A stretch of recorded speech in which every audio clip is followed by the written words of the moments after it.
مال په خپل هم ټلیفون راغلی دی چې انشاءالله په دا اوته کې به دا خبره در حل کړو نو موږ به اوته وو لس ورځې نور کښې نو هېڅ پرابلم نشته هېڅ مشکل د چمن د فرلت 2 میاشتې پوره سوې او نن یې درېیمه میاشته پیل سوه په دغه 2 میاشتې کې د چمن ولس ډېرې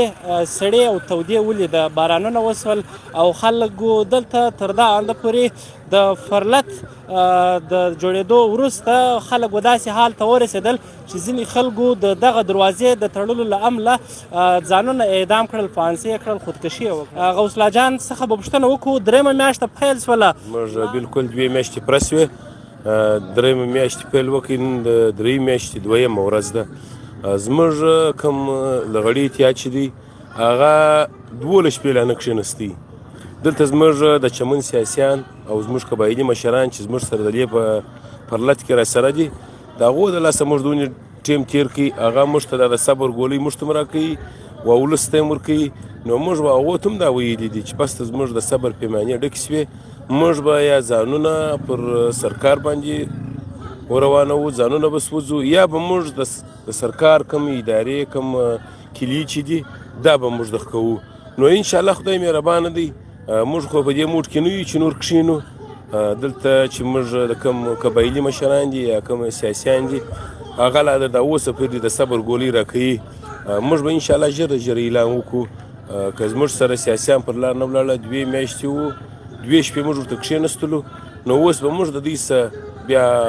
خبره کوو ناسته به کوو چې بیا به موږ ورته وایو چې دوی به اوس موږ 2 میاشتې 2 شپې پر لار ولاړو اوس به زموږ پر لار ځي چې ژر د ژره به موږ په دروازه باندې ورځو د بارډر به خلاصوو که په زور جانه پر ځای د دې چې ځان وسوځئ پر دروازه ورسئ پر کلا ورسئ بل څه وکړي بل څه وکړي ولې د لانګ مارچ په شکل کې کوټې ته نه ځئ اسلام آباد ته ولې نه ځئ دا ولس فرلت دی دې ته پښې ولې نه ورکوئ کوټ پر لور ولې نه ځئ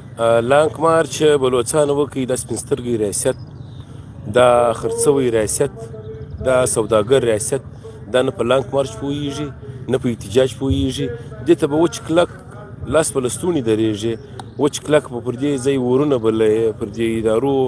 او د ایپسي پر کیلو باندې به ورونه د ښکۍ لګوي دا په هېڅ چا یا نه کوي دا زموږ ملک زموږ وطن خرڅ سوی دی زموږ پاکستان کرایه سوی دی نو کرایهداره به څوک چا ته جواب ورکړي د دې سره جواب نشته نو موږ په دې دا وایو چې نه موږ ولانګ مارچ ته ضرورت شته اوس نه زموږ وناچ ته ضرورت شته موږ وچ کلک په دې ته ضرورت شته چې یا دوی وسوځو یا ځانونه پر وسوځو داسې ویلی سي چې تر اوسه پورې ځینې وختونه تقریبا 3-4 وره دا خبر وچلېدی چې سبا به دروازه خلاصه سي بل سبا به خلاصه سي مطلب یو هفته وروسته به خلاصه سي آیا ځینې داسې څه هوا راغلې ده یا څه داسې امکانات شته چې دروازه دې په نږدې شپو کې خلاصه سي دلته راغلي دي هواوې څو ګشته راللې برته زموږ دلته چند کسان د ایپسي سره ملګري دي زموږ په جامه کې او زموږ په لنګوټه کې برته یې څه وشاته کې بیا د ادارو سره زموږ پښتانه د پښتانه په زبان هغو ته موږ پښتون نه وایو هغو ته موږ دهشتګر وایو هغو ته موږ نفرتونکو وایو زموږ خلک برته بیا یو پلان سره جوړ کړي یو طریقه سره جوړ کړي بیا د کیسه وشاته سي دلته موږ ته د راغنده خبرې راغلي دي چې په دا اوته کې بالېږي په دا 15 ورځې کې بالېږي نو موږ ته هم وړمه ورځ مال په خپل هم ټلیفون راغلی دی چې انشاءالله په دا اوته کې به دا خبره در حل کړو نو موږ به اوته وو لس ورځې نور کښېنو هېڅ پرابلم نشته هېڅ مشکل نشته لیکن ستړي موږ نه یو خالي موږ نفستنګي یو زموږ ځوانان چې په کورو کې خودکشي کوي یا زموږ بچیان د لوږې مري نو موږ دا وایو چې دا شی به نه کوو چې په خپل کور کې خودکشي کوو یا زموږ بچیان د لوږې مري موږ به پر سرکار باندې ځانونه وسوځو غوث الله جانه دا راته ویلی سي چې تا له ټلیفون راغلی دی چې په دا هفته کې به کار وسي نو امکان لري چې تر روانې جمعې پورې دا خبره خلاصه سي اصله خبره دا د کور کمانډر رالی مې زموږ ته د یوې هفتې ټیم اخیستی دی